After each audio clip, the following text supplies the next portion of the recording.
চাষবাস বা যেটাকে আমরা চলতি ভাষায় বলে থাকি, সেই চাষবাসটাকে একটু বিজ্ঞানসম্মতভাবে করতে হবে। সেই বিজ্ঞানসম্মতভাবে কি করে করতে হবে এখানে আপনারা দেখছেনই কেভিকে নিমপিট এখানে আপনাদেরকে অনেক কিছু শেখাচ্ছেন বা অনেক দিন ধরে ট্রেনিং দিচ্ছেন বা অনেকভাবে কাজ করছেন আপনাদের সাথে মিলে ঝুলে। সেই সব প্রযুক্তিগুলোকে কাজে লাগাতে হবে। আমি খালি দুটো জিনিস বলবো, এখানে চাষ যেটা করছেন সেই চাষটা আপনারা করুন, তাছাড়া আমাদের খিদে মিটবে না।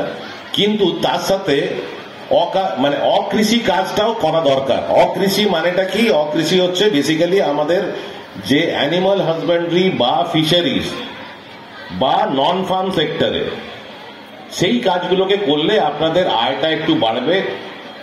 যে গতানুগতিক কৃষিকাজ তার থেকে একটু আপনার গ্রিন হাউস গ্যাসেস বা কার্বন ইমিশন একটু কমবে।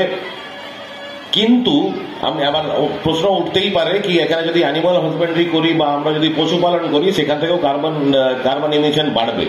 কিন্তু তা সত্ত্বেও যদি আমাদের জীবন জীবিকাকে বাঁচিয়ে রাখতে হয় তাহলে কৃষি কাজের সাথে অকৃষি কাজকেও গুরুত্ব দিতে হবে সমানভাবে।